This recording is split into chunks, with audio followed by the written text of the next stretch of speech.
নমস্কার, প্রথমেই সকলকে স্বাগত জানাই। আজকে আমি তৈরি করছি ঢ্যাঁড়স দিয়ে একটা দারুণ রেসিপি। প্রথমে আমি 250 ঢ্যাঁড়স খুব ভালো করে পরিষ্কার করে ধুয়ে নিয়ে এইভাবে পিছনটা আর সামনের দিকটা কেটে নিচ্ছি। আমি গোটা গোটাই রেখেছি।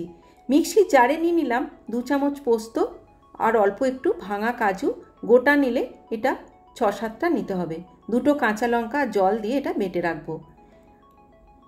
একটা আলু আমি লম্বা করে কেটে নিয়েছি আর একটা টমেটো ছোট করে কেটে নিয়েছি। কড়ার মধ্যে দিয়ে দিয়েছি সর্ষের তেল। তেল গরম হলে আলুগুলো দিয়ে দিলাম। আলুগুলো একটু হালকা লাল লাল করে ভেজে নিতে হবে।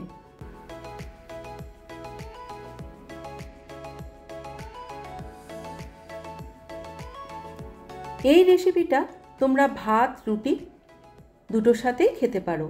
দেখো হালকা লাল লাল করে ভেজে নেওয়া হয়ে গেছে। এবার আলুটা আমি একটা সাইডে করে দিচ্ছি।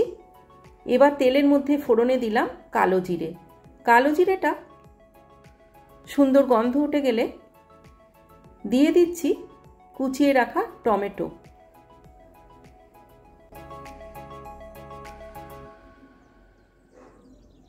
আলুটা থাকা অবস্থায় যদি তোমাদের মশলাটা কষতে অসুবিধা হয় সেক্ষেত্রে আলুটা তুলেও রাখতে পারো।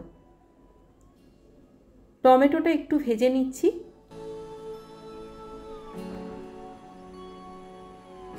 দিচ্ছি হাফ চামচ আদা বাটা আর ছোট চামচে করে 1 চামচ করে জিরে গুঁড়ো, ধনে গুঁড়ো, হলুদের গুঁড়ো আর রেড চিলি পাউডার দিলাম। নর্মাল চামচ হলে এগুলো কিন্তু হাফ চামচ করে লাগবে। অল্প জল দিয়ে একটু মশলাটা কষিয়ে নিচ্ছি।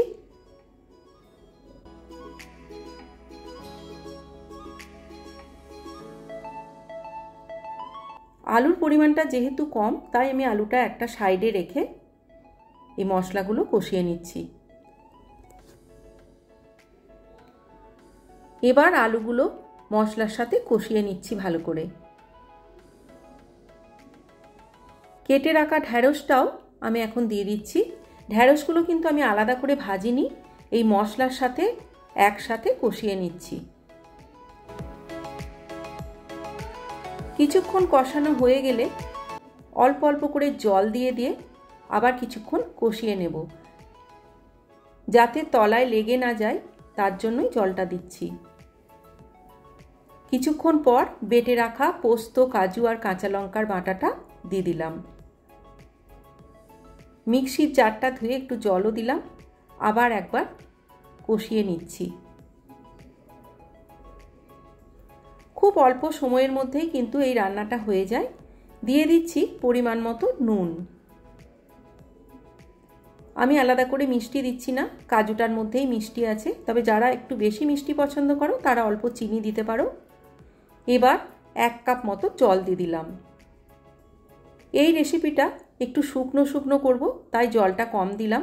যদি তোমরা গ্রেভি রাখতে চাও একটু বেশি করে সেক্ষেত্রে জলের পরিমাণটা একটু বাড়িয়ে দিও। এবার গ্যাসের ফ্লেম মিডিয়ামে করে ঢেকে দিলাম 10 মিনিটের জন্য। 10 মিনিট পর ঢাকা খুলে একটু নেড়ে চেড়ে দিচ্ছি। মাঝে কিন্তু আমি একবার ঢাকা খুলে নেড়ে দিয়েছি, কারণ যেহেতু কাজু বাটা দিয়েছি তলায় লেগে যাওয়ার সম্ভাবনা থাকে। পুরো হয়ে গেছে। এখন গ্যাসের ফ্লেম বন্ধ করে এটা গরম গরম ভাতের সাথে পরিবেশন করে দিচ্ছি।